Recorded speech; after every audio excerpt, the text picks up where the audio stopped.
Bueno, buenas noches, bienvenidos a todos. En esta oportunidad nos convoca el soporte ECMO en trasplante pulmonar, un tema por demás interesante, por demás importante. De hecho, el ECMO ha sido incorporado definitivamente a los programas de trasplante pulmonar hace ya 2 décadas, de tal manera que en este webinar vamos a tratar de analizar y desarrollar el rol del ECMO bajo distintas circunstancias, bajo distintos objetivos, tales como el puente al trasplante, el manejo intraoperatorio, como así también, por supuesto, cuál es la utilidad del ECMO en el manejo de las principales complicaciones postquirúrgicas, tales como la disfunción primaria del injerto o la inestabilidad hemodinámica generada por fallo cardíaco. Me va a acompañar, como siempre, en la moderación de esta actividad el doctor Pablo Curvelo, quien es el vicedirector del Departamento de Trasplante. Y antes de dar comienzo con las presentaciones, quisiera aprovechar este momento para agradecer al doctor Francisco Arancibia, presidente de ALAT, y también, por supuesto, a su staff, a la señora Victoria Baldi, a Daniel Pereira, por todo el apoyo que estamos recibiendo para la concreción de estas actividades tan importantes para el desarrollo, para el crecimiento del Departamento de Trasplante de ALAT. Además, esto nos está permitiendo alcanzar uno de los principales objetivos que nos planteamos al comienzo de esta gestión, que es justamente poder interactuar con el resto de los programas de trasplante de Latinoamérica, a fin de compartir conocimientos, experiencias y, por supuesto, conocer cuál es la realidad trasplantológica de cada centro de trasplante. La próxima presentación, Vicky. Bueno, es para mí un placer poder presentarles a nuestros disertantes, a nuestros invitados. En primer lugar, el doctor Juan Carlos Salgado. El doctor Salgado es profesor asociado de la Universidad de Miami en la División de Neumología y Cuidados Intensivos. Completó además el Fellowship de Trasplante y ECMO en la Universidad de Pittsburgh en el año 2011 y tiene interés clínico en el manejo crítico del paciente con enfermedad pulmonar avanzada y post-trasplante. El doctor Salgado ha trabajado en distintos centros de trasplante de gran prestigio en Norteamérica y fue reclutado al Instituto de Trasplante de Miami debido a su extensa experiencia. El doctor Salgado, además, tiene interés en educación y es actualmente el director del Fellowship de ECMO y trasplante pulmonar en el Jackson Memorial Hospital de la Universidad de Miami. La próxima, Vicky. Va a acompañar al doctor Salgado, la doctora Jenny Villamizar. La doctora Villamizar se graduó de la Facultad de Medicina de la Universidad de Oriente en Venezuela y luego completó su residencia en Medicina Interna en la Universidad de Miami y es actualmente Fellow de Neumología y Cuidados Intensivos en la Universidad de Miami del Jackson Memorial Hospital. La doctora Villamizar empezará el track de ECMO y trasplante pulmonar el próximo año. La siguiente. Bueno, finalmente agradecer al laboratorio Gador por el auspicio y poder concretar este tipo de actividad. Quiero recalcar que al finalizar las presentaciones vamos a tener un espacio destinado a las preguntas y a los comentarios, los cuales ustedes los pueden ir realizando a través del chat. De tal manera que, habiendo hecho esta presentación, quiero darle el espacio a nuestros disertantes para que puedan comenzar con la presentación.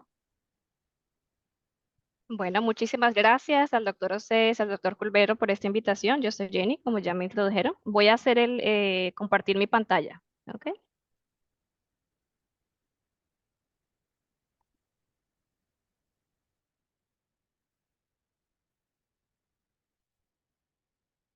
Perfecto. Bueno, gracias a todos por estar acá. Vamos a hablar del uso de la membrana de oxigenación extracorpórea, ECMO por sus siglas en inglés, en trasplante pulmonar. La manera en que vamos a comenzar es, yo voy a darle un caso clínico de una paciente que tuvimos que requirió ECMO post-trasplante y luego de mi presentación va a venir el doctor Salgado y va a hablar sobre el uso de ECMO en trasplante. De antemano les pido disculpas si algunos términos los intercambio o si escuchan algo de Spanglish, por favor. Ok. El día de hoy nuestra misión va a ser describir el caso clínico como les comenté. va a ser la utilización de ECMO en las diferentes etapas del proceso de trasplante pulmonar y queremos disolver los mitos y paradigmas alrededor de la utilización de ECMO. Nuestra paciente, una mujer de 66 años de edad con un diagnóstico de enfermedad pulmonar intersticial, fibrosis pulmonar idiopática. Vamos a resumir su historial clínico, empezando por su historia médica. Tiene diabetes mellitus tipo 2, no insulino dependiente y ansiedad generalizada.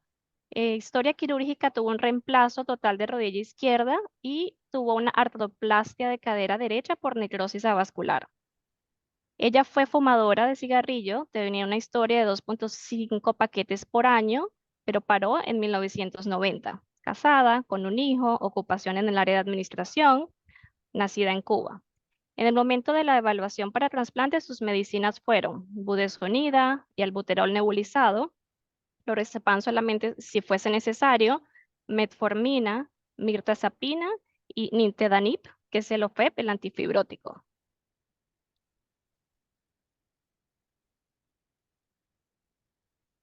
Su enfermedad progresó de la siguiente manera.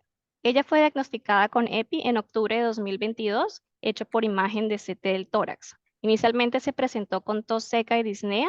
Todos los estudios que se le hicieron, incluyendo el panel inmunológico, estuvieron negativos. Se le inició en el antifibrótico en febrero de 2023, el cual tuvo una buena tolerancia, tuvo efectos secundarios de diarrea, pero fueron controlados con loperamida. Debido a la falla respiratoria crónica, con incremento en el uso de terapia de oxígeno y un decremento en el FB1, fue referida por su neumólogo para evaluación de trasplante.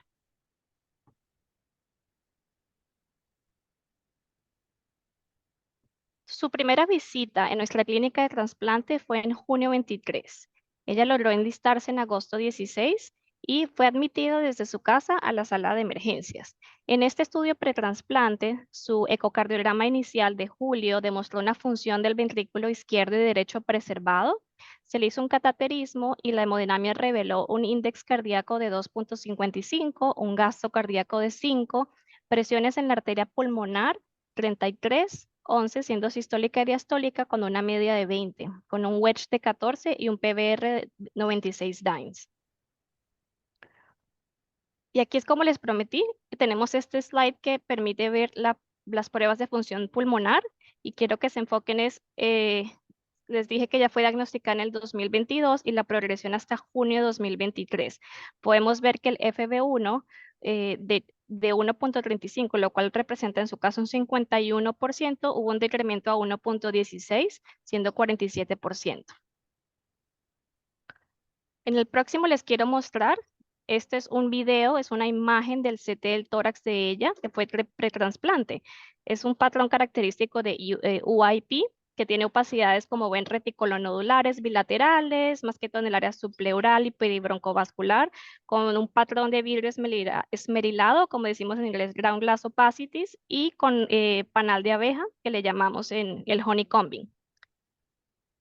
Este fue su rayos X pretrasplante, que también podemos observar tiene opacidades reticulares bilaterales, un mayor envolvimiento en el lado izquierdo y en los lóbulos inferiores. Entonces, ya hablamos de la parte pretrasplante, ahora quiero saltar a la descripción intraoperatoria de la paciente. Ella recibió un trasplante en agosto 23. La descripción del tiempo quirúrgico fue aproximadamente 5 horas y el tiempo de preservación, que le llamamos el call ischemic time, de 6 horas 59 minutos aproximadamente. No recibió productos de sangre intraoperatorio, fueron 2 litros de solución cristaloide. Tampoco requirió ECMO intraoperatorio, tuvo un gasto urinario de 230 ml. Los antimicrobianos que se usaron, cefepima, vancomicina. El eco transesofágico que se hizo intraoperatorio demostró una anastomosis pulmonar con un flujo turbulento debido a un mismatch en tamaño. Y la inducción de la inmunosupresión por protocolo se hizo con basilizumab, 20 miligramos intravenoso y metilprednisolona. Su periodo posoperatorio. Aquí tenemos la primera rayos X después de trasplante. Ella estuvo, ese es su postoperatorio con un trasplante pulmón izquierdo, las serologías donante receptores CMV negativo positivo, EBB positivo positivo. Ella tuvo un cross-match virtual positivo, pero el cross-match actual fue negativo. En esta paciente específicamente se hizo el protocolo de sensibilización con plasmaferesis y el ATG, que es la globulina antitimocítica, debido a que ella tenía un CPRA elevado con unos MFIs elevados.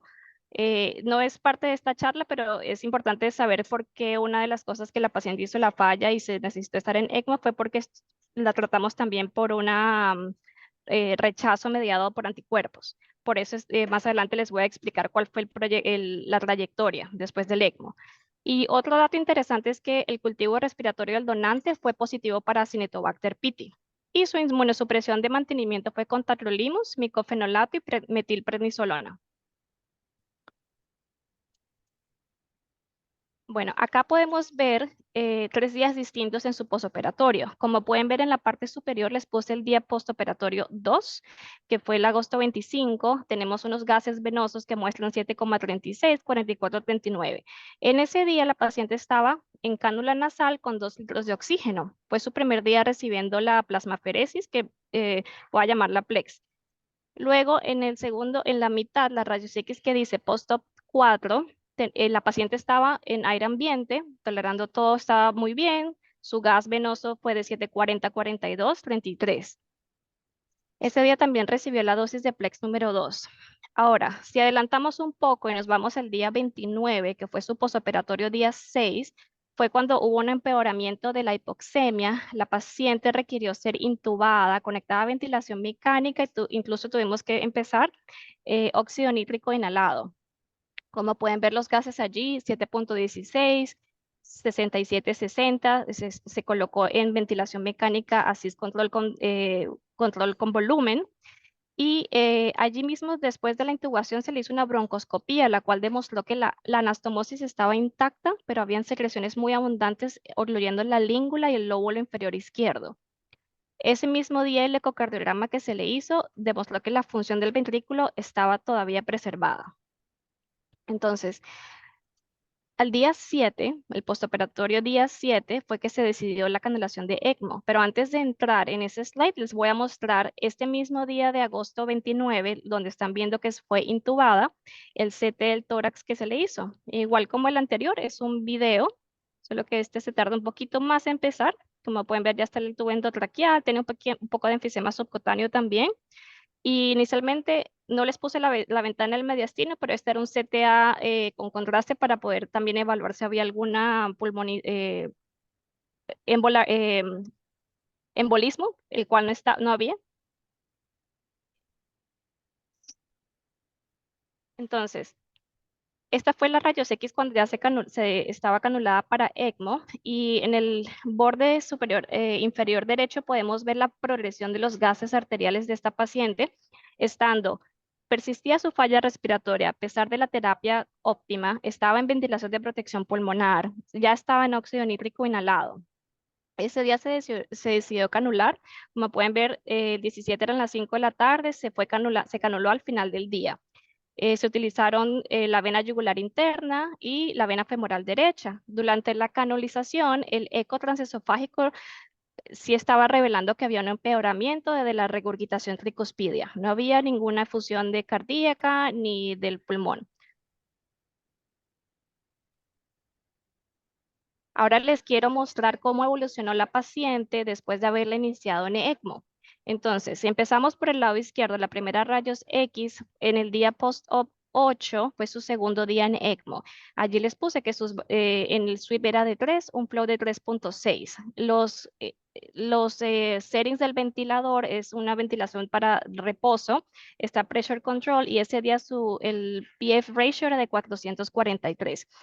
Ese mismo día, para añadir otros datos, recibió el Plex número 4, también se le dio otra dosis del ATG y se le dio una dosis pulsada de esteroides. En el postoperatorio 10, que sería su día 4 de ECMO, si pueden ver, poco a poco se fue disminuyendo el sweep y ese día lo importante fue que logramos extubarla, se extubó directamente high flow nasal cannula, pero también con settings mínimos, con un flujo de 20 y un FiO2 de 30%. Y con estos settings, el PF ratio está en 276. Luego, la rayos X de la derecha fue en el día 6 de ECMO. Allí ya la teníamos con mínimos settings, con un sweep de 0.2, un flow de 3.6. Igual, los settings del high flow nesolcano eran mínimos con un pH ratio que estaba mejorando en 325. Entonces, la decanulación de ECMO se logró en septiembre 12. O sea, ella duró 14 días en total en ECMO. Y aquí lo que les quiero es dar otro pequeño summary de cómo fue la progresión clínica, lo que les había explicado antes, que ella tuvo rechazo mediado por anticuerpos, por lo que se decidió añadir más PLEX, añadir más dosis de, añadir IVIG. Eh, se- Después de las seriales ecocardiogramas se demostró que hubo una recuperación de la función del ventrículo derecho y esta paciente tuvo una recuperación exitosa. Tanto es así, la paciente en este momento se encuentra en el centro de rehabilitación hospitalario. Y quiero terminar mis slides para que ustedes vean la progresión de rayos X de la paciente en su primer día sin ECMO hasta que el día 26 de septiembre, o sea, entre la segunda y la tercera rayos X, ya la paciente estaba en el centro de rehabilitación hospitalaria. Y esta última rayos X es la más reciente que tenemos, es de octubre 4. Su última prueba de el Six Minute Walk Test que hizo, la paciente logró caminar 720 pies. Y bueno, con esto quiero agradecerles por su atención en la parte del caso clínico. Vamos ahorita a cambiar un poco y le voy a entregar el mando al doctor Salgado. Solo denos unos minutitos que le voy a entregar el mando de los slides, literalmente. Ok.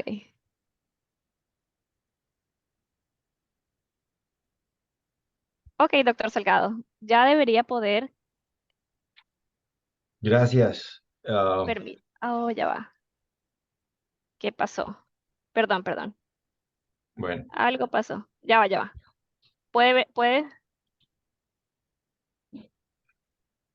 verlo? ¿Puede sí, hacerlo? ¿Sí? Listo. muchas gracias Jenny por la presentación. Yo creo que este caso clínico ilustra bastantes aspectos, no solamente del manejo de ECMO después, en este caso después de trasplante, sino algunos de los paradigmas que a través de los últimos 10 o 15 años en el proceso y en el manejo de pacientes trasplantados o de selección de pacientes han ido cambiando. Uno y quizás de los más importantes es el temor que siempre ha habido y sigue habiendo, entre otras cosas, a trasplantar pacientes con anticuerpos, por supuesto con el temor de que tengan unos resultados y unos desenlaces un poco peores de lo esperado, pero el ECMO precisamente entra a tomar un papel protagónico en estos pacientes un poco más complejos porque nos ayuda a entender y nos da una franja, por decirlo así, de tranquilidad un poco mayor para poder enfrentar y manejar cualquier complicación que sabemos puede darse. A mí siempre me gusta empezar charlas con esta diapositiva que simplemente nos recuerda de una forma u otra que hay que siempre entrar a cualquier proceso con mente abierta y si no es la mente, si no estamos buscando desafiar paradigmas y mitos, vamos a quedarnos estancados en procedimientos y en formas de ver que no nos van a permitir eh, dar un mejor manejo a nuestros pacientes. A ver, ¿qué está pasando, Jenny? A ver, permítame otra vez. Ahora, ya debería poder controlar el slide. No creo, pero déjame ver. Ahora sí, listo. Tampoco, dame un segundo, yo si hago algo aquí. Me dice que estás controlando. Entonces, de repente mueve el mouse. Perfecto. Listo. Ahora sí. Listo, gracias. Vamos a ver. Entonces, la intención mía es demostrar o hacer un repaso general de cómo el ECMO ha tenido diferentes o tiene diferente utilidad en las tres fases del trasplante, tanto en el pretrasplante, por supuesto en el intraoperatorio y en el manejo posoperatorio. Eh,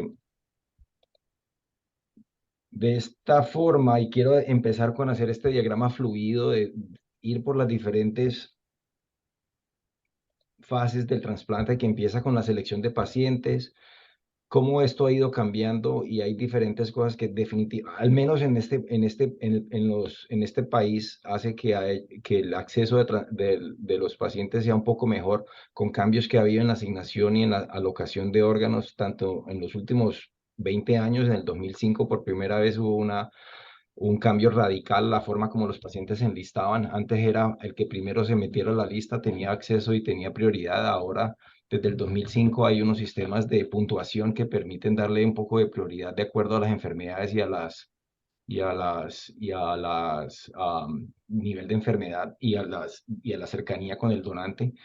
En el 2017 y el 2023 también hubo unos cambios un poco mayores que no voy a entrar en detalle porque son muy locales. Sin embargo, todo es buscando acercar recipientes a donantes. Algo que además ha sucedido en los últimos 10 o 15 años es que se han intensificado y se han perfeccionado, por decirlo así, la forma de mantener órganos y a través de eh, preservación extracorpórea, como se hace a través de ex vivo, o la conservación y el transporte de órganos de forma un poco más preservada, ha hecho que las distancias como mitos también no se tengan en cuenta.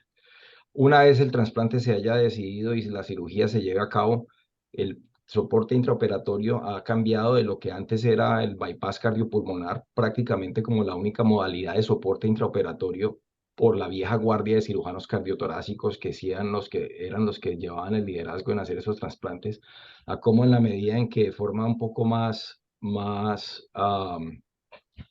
perdón, un segundo, un poco más selectivas, ya son cirujanos torácicos los que, al menos en los centros grandes de trasplante, llevan el liderazgo. Eh, y ya se ha ido variando la forma como se hace este soporte de bypass cardiopulmonar a ECMO, por algunos beneficios que voy a mostrar más adelante. Y el manejo posoperatorio, como la doctora Villamizar ilustró en el caso anterior, como en el manejo posoperatorio también podríamos tener el acceso al ECMO, lo que nos permite ser un poquito más arriesgados, por decirlo así, para tomar decisiones tanto en pacientes, en selección de pacientes como en selección de donantes. Voy a hablar entonces, aquí estoy demostrando las cosas que es importante tanto en la selección de pacientes, como explicaba yo, un temor que siempre ha existido y lo sigue habiendo en la mayoría de los centros de trasplante, es a ofrecerle trasplante de pacientes con un nivel de anticuerpos un poco elevado. Un cambio muy grande que en los últimos 5 o 10 años ha sido mucho más notorio, que es la modalidad de soporte intraoperatorio que se ha abandonado prácticamente y de forma radical el bypass cardiopulmonar, al menos en este centro, y también cómo utilizamos ECMO de forma muy temprana, tanto para el soporte hemodinámico, también así, al igual que como para la falla respiratoria, cualquiera que sea la causa después de un trasplante. Entonces, hablando de las 3 fases, por decirlo así, voy a empezar con el manejo de ECMO como puente al trasplante. Después voy a hablar del soporte intraoperatorio y algunos estudios que demuestran la superioridad del ECMO comparado con el bypass cardiopulmonar y algunos ejemplos de cómo en el posttrasplante, utilizándole el ECMO a recuperación, como fue el caso que ilustró la doctora Villamizar, nos lleva a forma más tranquila a poder enfrentar a estos pacientes. El mensaje final es definitivamente demostrar cómo el ECMO se ha ido involucrando más en nuestras unidades de cuidado intensivo y cómo esta modalidad ha ido cambiando de ser lo que era un método de rescate como último recurso para soportar a nuestros pacientes, algo que se hace prácticamente muy rutinariamente en casos, por supuesto, que lo necesiten. Hablando específicamente en el ámbito pretrasplante y cómo la utilización del ECMO tiene dos arenas. Primero, por supuesto, en los pacientes que ya están enlistados. Cuando tenemos un paciente que ya está en la lista esperando y que simplemente va progresando, si su capacidad de recuperar porque su enfermedad pulmonar es tan avanzada que no le permite ni hacer ejercicio, son casos en los que estamos utilizando ECMO de forma mucho más agresiva con la intención de no sacrificar su rehabilitación cardiopulmonar y su fuerza y de esta forma mantenerlos extubados, caminando a mantenerlos extubados en la trotadora o para de que de esta forma sigan haciendo su ejercicio y no pierdan su habilidad de recuperarse. Había un concepto que es relativamente nuevo y yo creo que COVID abrió la puerta de forma mucho más abrupta al concepto del puente a una decisión. Como bien sabíamos, el ECMO era una modalidad a la que se le tenía más que respeto, se le tenía temor, dado a que no se sabía cuál iba a ser los resultados si un paciente durase 10, 15, 20 días en ECMO. Por eso, antes de los últimos 5 años, nunca se decidía poner un paciente en ECMO con la intención o nunca sí, exacto, no se decidía poner un paciente en ECMO con la intención de decidir después sobre si hacerle o no hacerle un trasplante. Si un paciente no había sido revisado, estudiado, enlistado, era un paciente que si se empeoraba durante el curso de su enfermedad crónica, cualquiera que fuese, enfermedad pulmonar, fibrosis pulmonar intersticial o cualquiera que fuera, especialmente las enfermedades intersticiales, eran pacientes que desafortunadamente tenían una condena a morir porque pocos eran los centros que iban a considerar darles la oportunidad de ECMO por el temor a hacer toda la evaluación durante su ECMO. Definitivamente con COVID y la forma abrupta como nos enfrentamos en el mundo a situaciones de rápido empeoramiento, especialmente pacientes que de otra forma estaban sanos y sin ninguna comorbilidad de temor, pues empezamos a enfrentar situaciones en las que teníamos que poner pacientes en ECMO y el grupo que estamos ahora aquí en la Universidad de Miami fueron pioneros junto a otros 3 o 4 en el mundo, solamente otro aquí en Estados Unidos, en ofrecer trasplante de forma agresiva a pacientes que estuviesen con ECMO y gracias a este forma de manejar pacientes, fuimos aprendiendo cómo podíamos de forma muy tranquila y muy sana y sin riesgos tener pacientes en ECMO por más de 14, 15 o los 20 días que antes eran como los mitos que se tenían.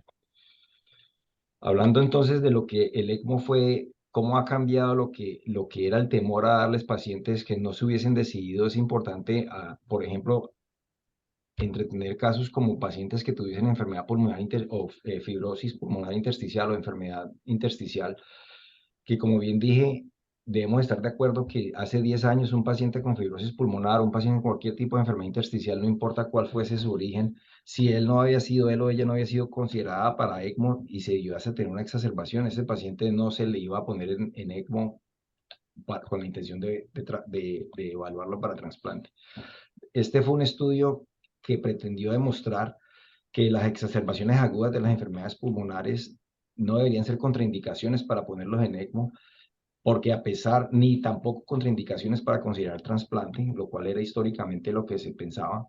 Antes de este estudio, en los centros muy grandes habían querido demostrar que las pacientes cuando se les hacía un trasplante después de una exacerbación aguda o durante una exacerbación aguda, eran pacientes que no iban a tener buenos resultados. Definitivamente esto se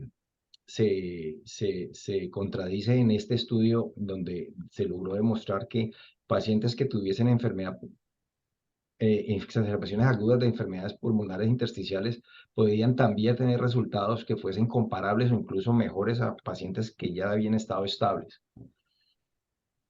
Después vino el COVID, y con COVID vino, como venía yo diciendo, algunas lecciones que nos ayudaron a romper algunos paradigmas. Por ejemplo, tiempo en el ventilador como contraindicación para iniciar el ECMO.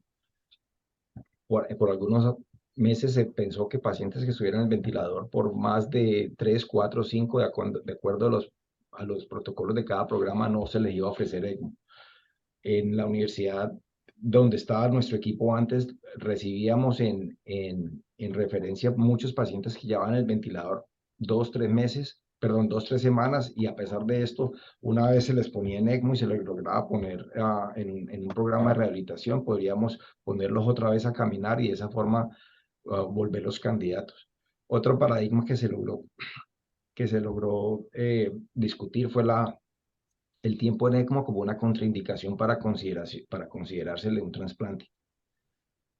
Obviamente son casos extremos, pero tengo ejemplos de pacientes que duraron casi que un año, 10, casi 11 meses en ECMO antes de trasplante y lo hicieron de forma muy satisfactoria y en este momento están prácticamente como si nada les hubiera pasado. Desafortunadamente, como no hay no hay tantos programas de trasplante que estén relativamente cerca, había una preocupación de qué tan cerca estaban los pacientes de un programa de trasplante y con eso una contraindicación en algunos programas de ECMO que no tenían trasplante sobre si ponerlos o no. En los últimos 2 años han mejorado de forma importante la oportunidad de transportar pacientes en ECMO, tanto por vía aérea como por vía terrestre, y esto ha hecho que esa no sea tampoco una contraindicación para decidir poner un paciente en ECMO. Por supuesto que nosotros de forma muy agresiva tratamos de tener relaciones con todos los programas de ECMO que están alrededor para que ya sepamos de antemano, o sepan estos sitios de antemano que si tienen un paciente que empeora, saben a dónde pueden y de forma pronta mandarlo.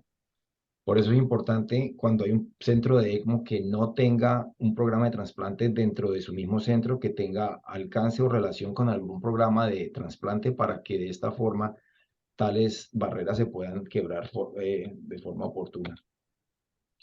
Hablando ahora del soporte intraoperatorio como la modalidad preferida para el trasplante. Históricamente, si hay cirujanos en la audiencia estarán de acuerdo conmigo que la forma como estos pacientes se sostenían durante especialmente los trasplantes bilaterales era con bypass cardiopulmonar. Esto creo que fue un metaanálisis que se salió hace un par de años, en 2018, en donde se hizo una revisión de varios estudios, en donde de forma, yo creo, definitiva se demostró que los pacientes que se les daba el soporte intraoperatorio con ECMO en vez de con cardiovertical. Perdona,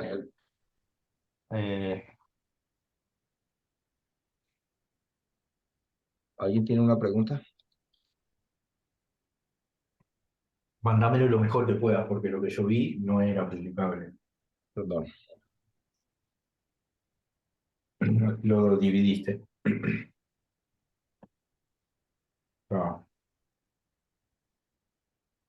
Y tú ya lo leíste de vuelta. Jenny, ¿me puedes ayudar que no sé qué dice?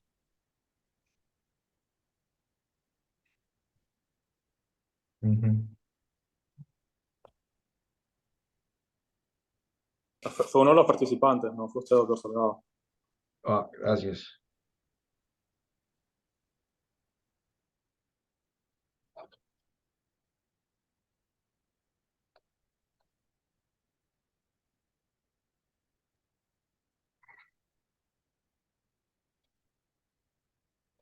Ok, entonces estábamos hablando de cómo este estudio, que fue un metaanálisis, revisó varios otros estudios un poco más pequeños en donde pretendía demostrar que la modalidad preferida o la modalidad de soporte intraoperatorio debía ser reemplazada y en vez de ser la bypass cardiopulmonar empezar a hacer el ECMO.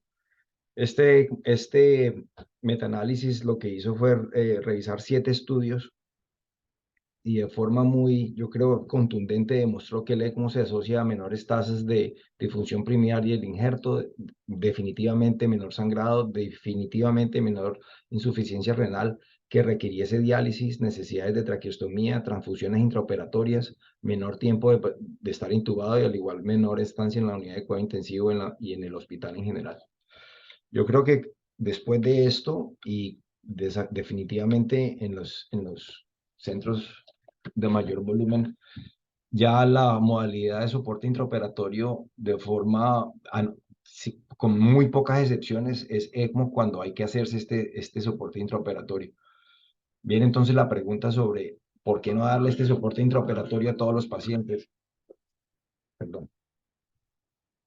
Y este soporte intraoperatorio, de hecho, ya hay algunos sitios que consideran, y especialmente los sitios de mayor volumen, y con esto quiero hacer referencia a el centro en Viena, que pretende demostrar que de forma un poco más agresiva, si se continúa el ECMO o si se ponen pacientes el ECMO de forma un poco no reactiva, sino proactiva, ellos lograron demostrar que habría oportunidad de tener mejores sobrevida y mejores resultados comparado con pacientes que no se pudieron en ECMO.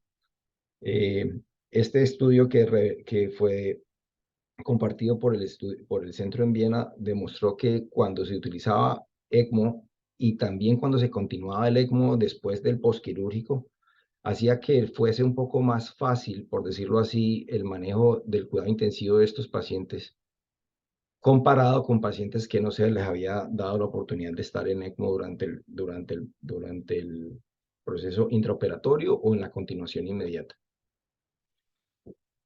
Yo creo que la discusión alrededor de la modalidad de soporte intraoperatorio ya está resuelta. Yo creo que eso poco hay debate, y siempre y cuando haya la disponibilidad, cuando hay la necesidad, la mayoría de los centros de trasplante van a darle ECMO como soporte preferido comparado con con bypass cardiopulmonar.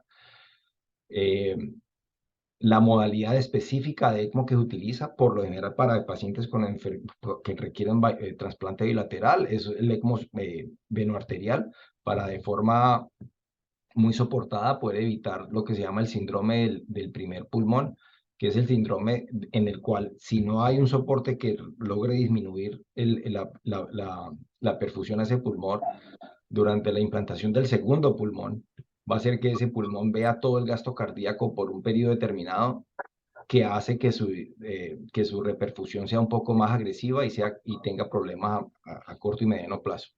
Esto por supuesto, se mitiga con poniendo un paciente en ECMO y desviando esa circulación por vía de acceso venoarterial.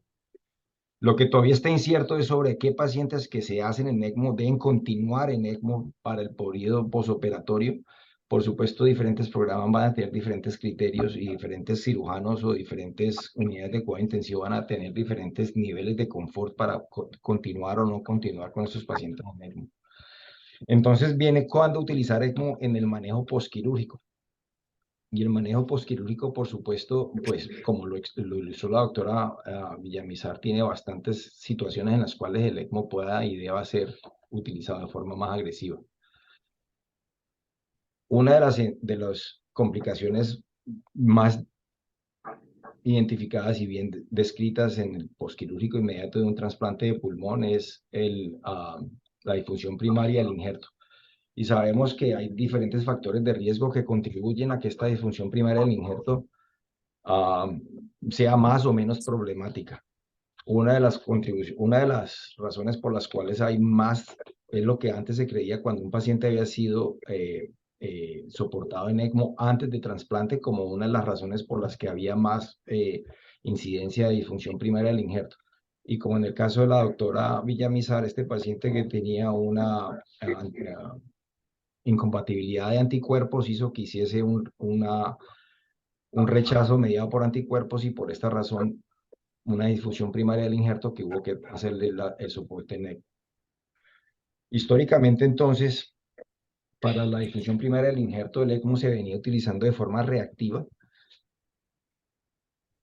y se seleccionaba para casos en donde fuese muy severa, con una relación PF menor de 100 o con presiones del ventilador que fuesen muy problemáticas.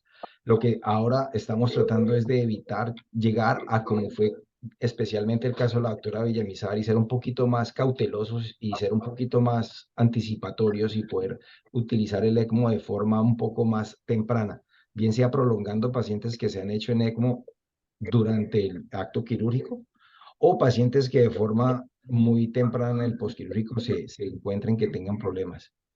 Este caso en particular no tenía dentro de cirugía un temor de que fuera a haber problemas por otras razones. En este caso, la disfunción primaria se dio por incompatibilidad de anticuerpos, pero por razones hemodinámicas y por razones de soporte intraoperatorio no fue un caso que se hiciese con ECMO, era un caso de un pulmón unilateral, entonces no hubo este soporte por razones de soporte hemodinámico.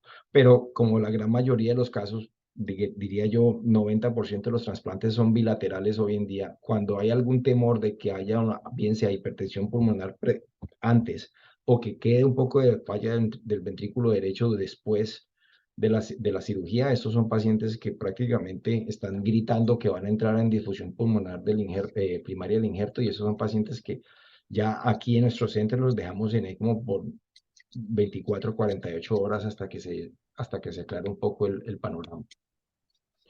Yo creo entonces lecciones generales que me van a oír repetir porque son las más obvias. Es que el ECMO se ha posicionado como la modalidad de soporte intraoperatorio preferida, o diría yo exclusiva para el trasplante bilateral. Los criterios de prolongación de ECMO desde cirugía hasta el postquirúrgico inmediato, por supuesto, están diseñados para evitar que haya la necesidad de rescatar de forma emergente y más hacer que haya un postquirúrgico un poco más controlado. De esta forma sabemos que el ECMO está teniendo una presencia más activa en todas las unidades de cuidado intensivo, y se espera de los intensivistas que tengan mucha familiaridad, mucho confort con el manejo de estos pacientes. Y esto es, por supuesto, algo que rápidamente ha ido cambiando en los últimos 10 años en este país, y estoy seguro que en cualquier sitio en donde el ECMO o el trasplante pulmonar se practique. Se ha convertido en una herramienta que se utiliza de forma muy rutinaria y usada en todos los aspectos del trasplante. Hoy trajimos un paciente también.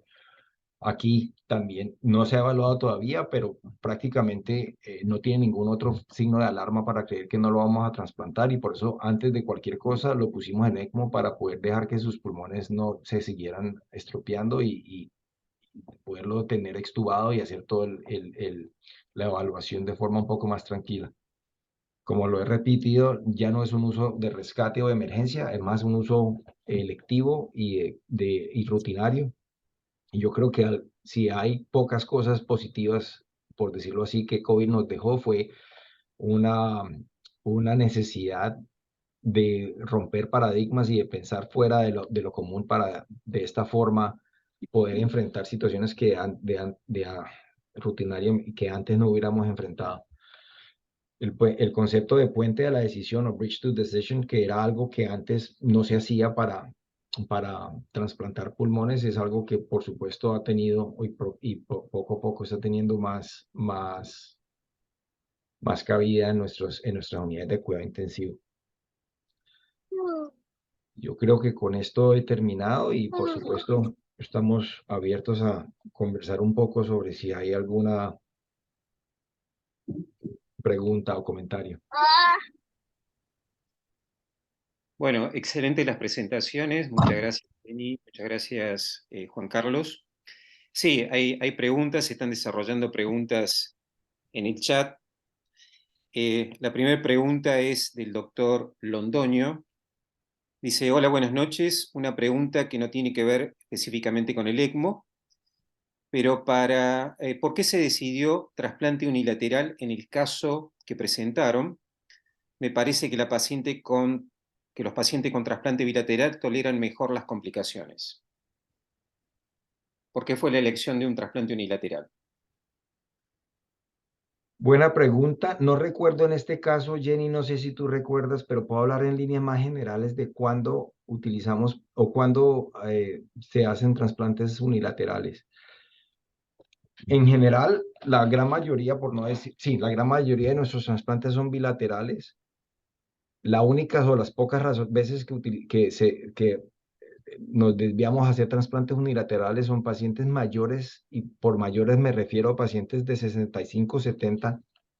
Creo que esta paciente tenía más de 65 años, que no tengan una contraindicación para un trasplante unilateral. Las contraindicaciones obvias para un trasplante unilateral son que tengan hipertensión pulmonar con un gradiente transpulmonar mayor de 18, que tengan alguna enfermedad purulenta, llámese fibrosis quística o bronquiectasias. Con esos pacientes, con la intención de ofrecérseles un trasplante un poco más, o otra contraindicación que es muy prevalente aquí en el sur de la Florida, son pacientes que tengan infecciones por micobacterias. Esto hace que, por supuesto, busquemos hacer siempre un trasplante bilateral. Yo creo que este paciente era un paciente mayor. ¿Qué edad tenía Jenny? Creo 65 o más, que no tenía hipertensión pulmonar y que no tenía ninguna contraindicación. Con eso, muchas veces dejamos a nuestros pacientes enlistados a lo que llegue. Si llega un bilateral, bien, pero si nos ofrecen un trasplante unilateral o nos ofrecen solamente un pulmón, y no existe ninguna de esas contraindicaciones, esas son una de las pocas situaciones en las que hacemos el trasplante unilateral. El por qué mayor es porque buscamos que se beneficien de una cirugía más rápida, un poco menos mórbida, menos dolor, y en donde sabemos que la sobrevida no es bastante diferente, asumiendo, por supuesto, que los cuidados en el postquirúrgico inmediato y no inmediato van a ser óptimos. Te Yo cuento, diría Juan, un que poco la experiencia que tenemos nosotros en Argentina y en nuestro centro. Uno de los grandes problemas que tenemos es la escasez de donantes. Y eso condiciona mucho los procedimientos quirúrgicos. Sistemáticamente, por supuesto, usamos el trasplante bilateral en supuraciones pulmonares crónicas, fibrosis quística, bronquiectasias, y también en pacientes con hipertensión del grupo 1, hipertensión arterial pulmonar.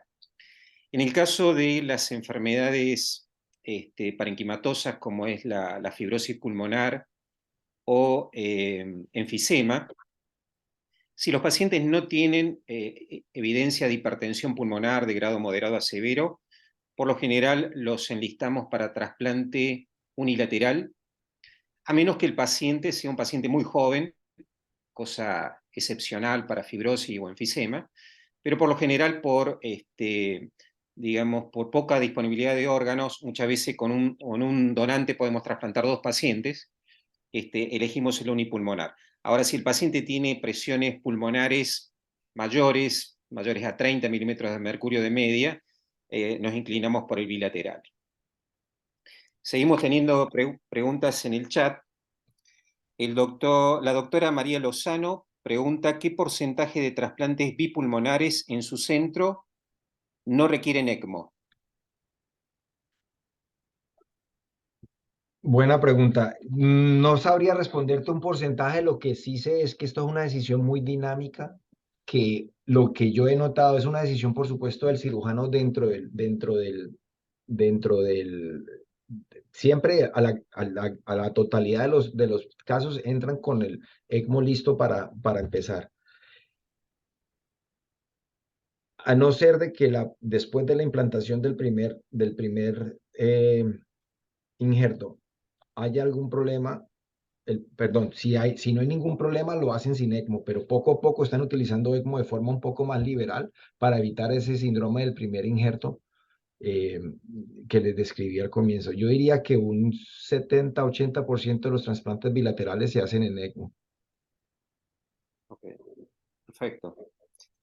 El doctor Jorge Moisés pregunta, ¿qué papel cree que puede tener en el futuro próximo la PA y el ECMO? La PA, aclárame la abreviación, por favor. Lo puso así, no sé bien si es... Bueno, pasamos a otra entonces. El doctor Londoño pregunta, ¿qué casos de antemano irían en ECMO al trasplante? Los que están en ECMO antes de trasplante ya entran, por supuesto, siempre en ECMO. Los pacientes que tengan, como dijiste en tu experiencia, los pacientes que tienen hipertensión pulmonar, también los hacen todos en ECMO desde el comienzo. Se ponen, de hecho, los pacientes con hipertensión pulmonar como razón y como indicación de trasplante, se les hace la canulación de ECMO venoarterial antes de hacerles la inducción anestésica para evitar cualquier complicación durante la inducción.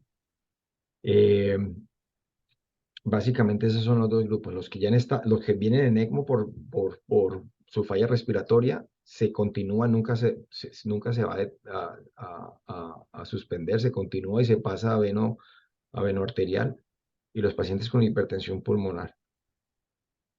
Los otros es una decisión intraoperatoria que depende de cuán bien les va con el primer injerto, cuál es el tiempo de isquemia después del primer injerto, cuánto tiempo tienen para... Hay muchas variables, qué tan lejos estaba el donante, cuánto tiempo hubo entre el rescate y el momento de la implantación, pero poco a poco lo que yo he notado de nuestros cirujanos es que son mucho más agresivos, por decirlo así, con la utilización de ECMO para evitar complicaciones intraoperatorias. Juan, ¿qué porcentaje de pacientes llegan al trasplante con ECMO?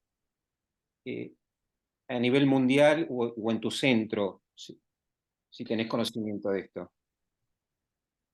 A nivel mundial, no sé, en Estados Unidos, en el 2022, por ejemplo, sabíamos que más o menos 20% de los trasplantes que se hacían desde la unidad de cuidado intensivo y 80% se hacían desde bien sea la hospitalización o desde la casa. En nuestro centro o en la experiencia del centro en donde nuestro grupo trabajaba antes, era mucho más agresivo y era el 60% de los pacientes trasplantados venían al quirófano desde la unidad de cuidado intensivo, lo cual quiere decir que un buen porcentaje de estos pacientes venía al quirófano ya estando en ECMO. Yo me atrevería a decir que en este país, alrededor del 5 o 10% de los pacientes que entran hoy por hoy a un trasplante entran en ECMO. ¿Por qué esto ha ido aumentando? Por supuesto, porque ya se utiliza de forma un poco más liberal y porque el ajuste de los sistemas de alocación de órganos hace que los pacientes que estén más enfermos sean los que tengan, por supuesto, más prioridad, como ha venido tratándose de mejorar.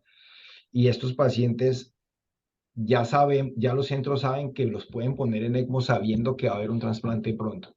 Entonces, yo creo que en el país más o menos 5%, de pronto un poco más de los pacientes entran al trasplante en ECMO y en nuestro centro yo diría un 10-15% de los pacientes entran al trasplante en ECMO, que suena como insignificante, pero puede llegar a ser bastante importante número. Yo creo particularmente que es un porcentaje importante, es un porcentaje, me parece Sí. que será de la media, por lo menos de lo que está publicado, ¿no es cierto? Juan, ¿cuál considerás la ventana o el momento óptimo para asistir a un paciente que se encuentra en lista de espera? Hay que considerar la etiología, hay que considerar el momento de la historia natural que está cursando la enfermedad de ese paciente, la experiencia del centro y por supuesto algo que a Latinoamérica le importa mucho, que es la tasa de donación, ¿no es cierto? La tasa de procuración, que eso condiciona mucho el hecho de decidir cuándo debemos iniciar la asistencia en un paciente que está en lista de espera. ¿Cuál de estas circunstancias considerás vos más importantes o si son todas complementarias? Creo que son todas complementarias. Acá nos importa y nos preocupa mucho cuando el paciente empieza a perder la capacidad de estar rehabilitándose. Cuando su enfermedad llega al extremo de tener que intubarlo y ponerle ventilación mecánica, digamos, es un paciente que ya está enlistado por enfermedad intersticial, cualquiera que sea, y sus exacerbaciones o su deterioro progresivo hace que haya que intubarlo como simplemente única forma de mantenérsele. Si ya está enlistado, buscamos de forma muy temprana ponerlo en ECMO para poderlo extubar y poder continuar con la rehabilitación física. Somos muy agresivos con considerar donantes y recibimos ofertas de todo el país que han sido rechazadas por muchos centros. Nuestros cirujanos, creo que tenemos una gran ventaja, es que no son cirujanos cardíacos ni cardiotorácicos, son cirujanos torácicos, sin querer despreciar, por supuesto, los demás, pero son cirujanos que este es su pan de cada día, entonces tienen como principal objetivo tener mente abierta tanto al rescate en donantes que de otra forma han sido rechazados por muchos centros, como a ser creativos en los recipientes. Para no ir muy lejos, hace un par de años este grupo de cirujanos hizo un trasplante bilateral utilizando solamente un pulmón derecho, tomando el lóbulo derecho, el lóbulo superior, poniéndolo del lado derecho, invirtiendo el lóbulo medio y el lóbulo inferior y poniendo en el lado izquierdo. Esto es un ejemplo más de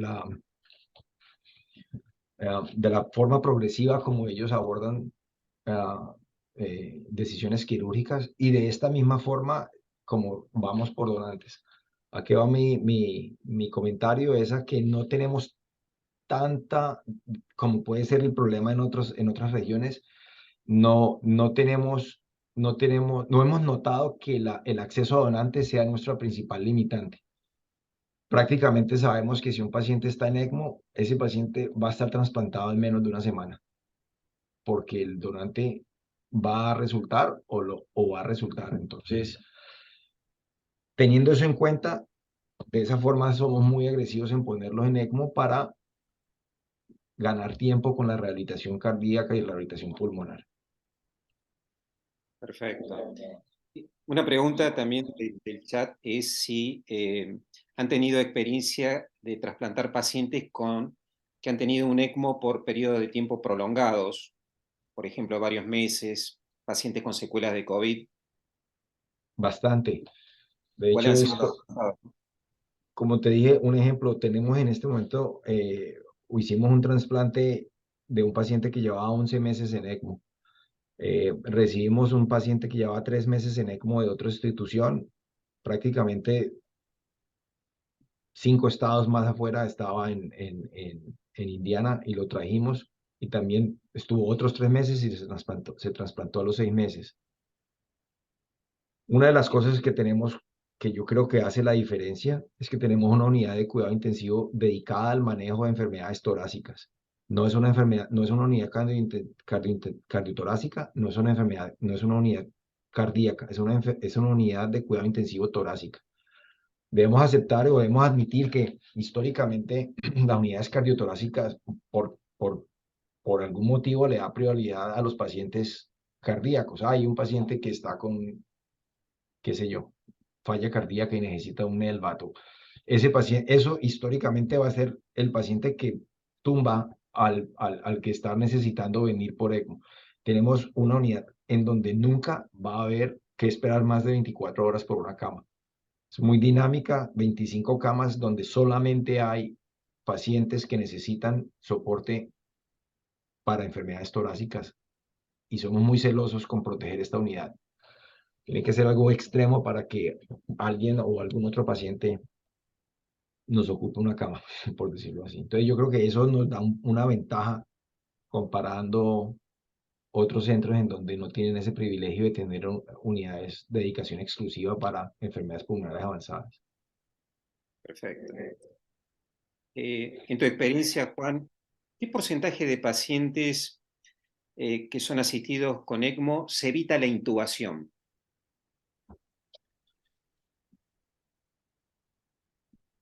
Se intuban por un día al menos mientras se canulan, pero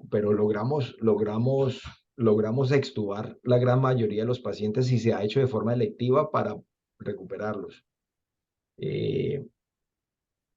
Obviamente hay otros casos de pacientes que por condiciones hemodinámicas u otras condiciones y otras comorbilidades deben estar intubados durante el proceso y hacemos traqueostomías tempranas para no tener por complicaciones de neumonía asociadas a ventilador, hacer broncoscopías un poco más agresivas y más frecuentes para limpiarlas. Pero yo diría que la mayoría de los pacientes que ponemos en ECMO con la intención de puente a trasplante se extuban en 24 48 horas después de habérseles puesto en ECMO si la canulación no tiene ningún problema y la configuración del ECMO es óptima. ¿Incluidos los pacientes con fibrosis pulmonar? Principalmente a los pacientes con fibrosis pulmonar. Ese ha sido uno de los grandes talones de Aquiles que hemos tenido nosotros en nuestro programa de trasplante. La realidad es que nos ha sido muy difícil la extubación en pacientes con fibrosis pulmonar asistidos con ECMO, y con ello, por supuesto, el mantenimiento de la sedación, de la relajación, y de ese acondicionamiento físico y muscular que estos pacientes tienen, ¿no? Con lo cual somos bastante cautelosos en colocar ECMO en pacientes con fibrosis pulmonar, asociado a lo que te comentaba previamente, el hecho de que tenemos pocos donantes, entonces los tiempos en lista de espera y por supuesto los tiempos en asistencia se prolongan muchísimo y los ECMO terminan siendo futiles, ¿no? Porque el paciente se deteriora rápidamente. Tenemos otras preguntas. Complicaciones, el doctor Néstor Bernal de Colombia pregunta complicaciones en pacientes con ECMO prolongado. Las complicaciones por lo general son infecciosas cuando están en ECMO prolongado y por eso tenemos protocolos muy agresivos de hacer cambios en las líneas, broncoscopías frecuentes, evitar cualquiera de las que son las principales causas de infecciones evitables, infecciones por líneas, infecciones por catéteres urinarios o demás. Si no se hace una rehabilitación agresiva, las complicaciones van a ser definitivamente desacondicionamiento que va definitivamente a interferir con la candidatura de los pacientes. Cuando hay comorbilidades cardíacas o enfermedad ventricular derecha que hace que el ECMO sea un poquito híbrido, en donde hay que empezar en veno arterial venoso o venoso arterial, por supuesto hace que ya haya complicaciones de sangrado, complicaciones de coagulaciones no controladas que haga que los resultados sean un poco menos favorables. Yo creo que esos son los casos en los que más sufrimos, por decirlo así, casos en donde además de la enfermedad pulmonar, por supuesto, hay hipertensión y falla ventricular o disfunción ventricular derecha que ya se ha establecido gracias a lo avanzado que pueda estar la enfermedad pulmonar. Tratamos de ser creativos con la configuración y, por supuesto, muchas veces nos da resultados, pero no todos les va bien. Perfecto. Siguiendo con el tema de las complicaciones, el doctor Pablo Curvelo pregunta si la tasa de infecciones posoperatorias son menores con ECMO. Creo que te estás refiriendo, Pablo, a la utilización del ECMO intraoperatorio, ¿no es cierto? No creo que haya una diferencia marcada de forma directa. Lo que sí es cierto es que cuando se hace una cirugía con ECMO versus con bypass cardiopulmonar, está claro que hay menor incidencia de difusión del injerto, hay menor tiempo en cuidado intensivo, menor tiempo intubado, menor tiempo ventilado, lo que hace que todas las complicaciones inherentes a todas esas situaciones sean un poco menores. Ahora, utilizamos ECMO también en pacientes que están altamente sensibilizados con anticuerpos y por supuesto la inmunosupresión en estos pacientes requiere de un protocolo un poquito más agresivo y sí tenemos infecciones un poquito más problemáticas en estos pacientes, pero inherentes al hecho de que esos pacientes han sido inmunosuprimidos de otra forma. Pero no ha sido algo que como caso aislado, como situación aislada nos lleve a no considerar ECMO en X, Y o Z situación. Bien. Juan, la doctora Graciela Desliza del Hospital Italiano de la Ciudad de Buenos Aires pregunta si usan ex vivo para recuperar órganos en tu programa de trasplante. Tenemos el programa, estaba yo coincidencialmente preguntándole a nuestros cirujanos porque nuestros cirujanos eran muy agresivos con el ex vivo en nuestro centro anterior. De hecho, ambos están entrenados en Toronto, en donde prácticamente se creó este concepto. Lo que me explican es que gracias al hecho de que tenemos acceso a donantes de forma tan abundante, por decirlo así, ha hecho que sea muy infrecuente que haya que recurrir a esto. Yo creo que los últimos 100 trasplantes, que es lo que más o menos hemos hecho en el último año, habrá habido 2 o 3 que se han hecho con soporte ex vivo. Y habrá habido otros 2 o 3 que se han enviado a ex vivo o se han puesto en ex vivo y no se han trasplantado.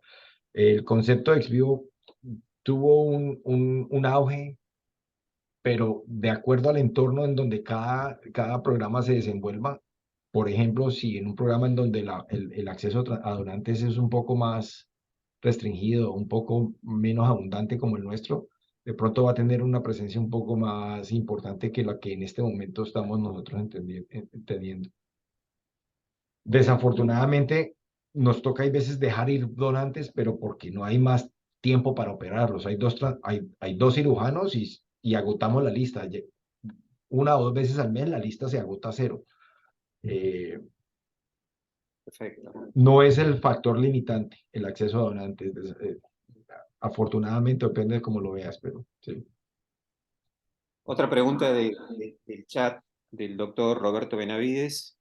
¿Consideran rutinario evaluación transesofágica de venas pulmonares en el posoperatorio antes del retiro del ECMO?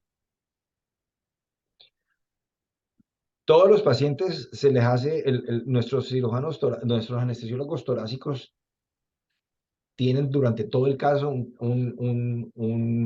una ecocardiograma transesofágico durante y al final del caso. Definitivamente, si el paciente se va a retirar del ECMO, lo último, se le hace un ecocardiograma transesofágico después de que el paciente se haya terminado el ECMO, pero no, si el paciente continúa en ECMO, no hacemos otro ecocardiograma para verificar la anastomosis de las venas pulmonares. Pero siempre como parte de la evaluación transesofágica nos dan un reporte de cómo estaban las anastomosis. De pronto no he tenido ninguna complicación no he tenido que enfrentar esa situación como tal con los cirujanos actuales. Bien. Cortita las preguntas y las respuestas porque vamos a ir terminando, Juan. ¿Existe límite de edad para las asistencias con ECMO? No está escrita muy fuerte, pero tiene que ser alguien que esté absolutamente sano de otra forma para asistir a alguien en ECMO mayor de 65 años.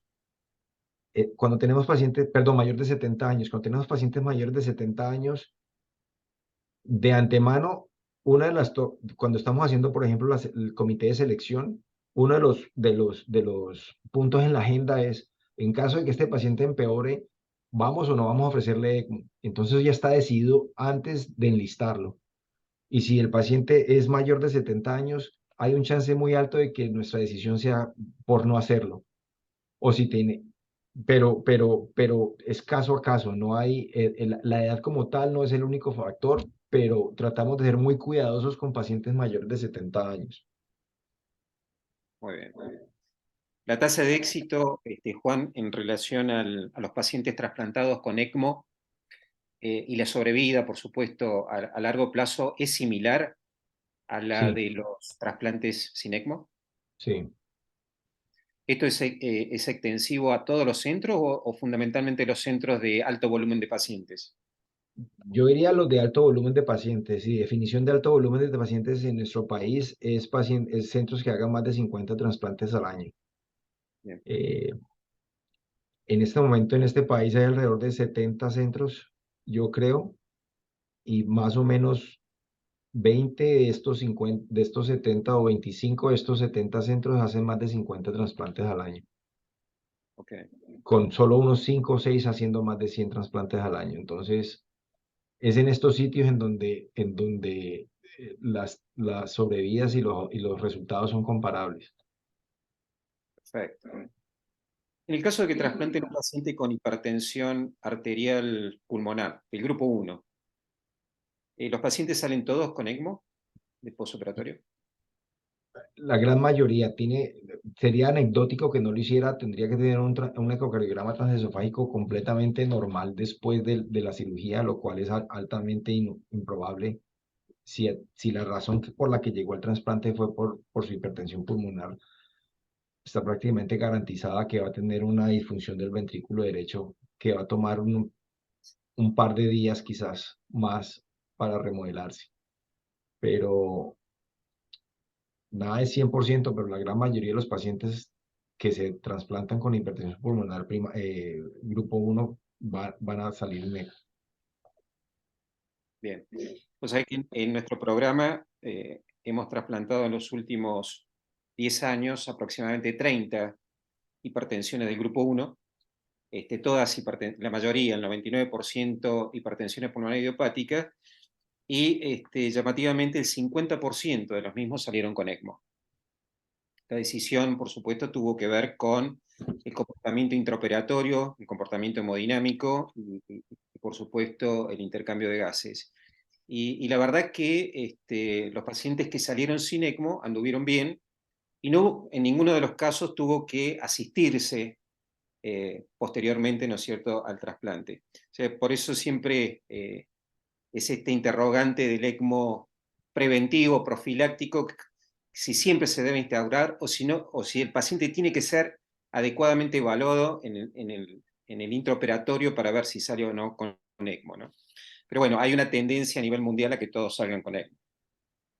Como Sí, vos yo creo que los avances tecnológicos, no solamente en las máquinas como tal, sino en las cánulas y en la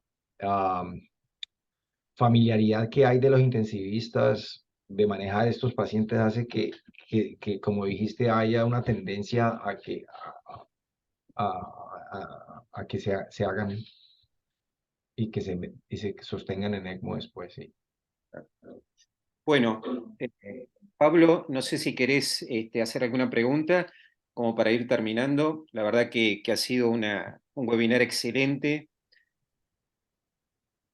No, la verdad que solamente agradecerle a Juan y a Jenny. Son excelentes presentaciones, muy práctico todo lo que nos decía Juan. Nosotros no tenemos, en Uruguay no tenemos programas de ECMO activos, se usa muy esporádicamente el ECMO, pero la verdad que da muchas ganas de seguir aprendiendo estas cosas con ustedes y da la sensación de que sin ECMO no podemos hacer muchas cosas en trasplante, ¿no? Diste muy buenos mensajes, muy claros en las 3 fases del trasplante, ¿no? Les agradezco mucho a los dos, creo que fue muy útil. Muchas gracias a ustedes, doctor Océs, doctor Fernández, por involucrarme en la sociedad y espero verlos pronto. Igualmente, muchas gracias por permitirme participar. Gracias, Jenny, gracias, Gracias, Juan. Jenny. Les agradecemos mucho el compromiso con esta actividad y probablemente los convoquemos para alguna otra actividad más adelante. Muchas Muchas gracias, Claro por que sí. supuesto. Hasta Y buenas luego. noches para todos. Gracias a todos. Hasta luego. Buenas noches.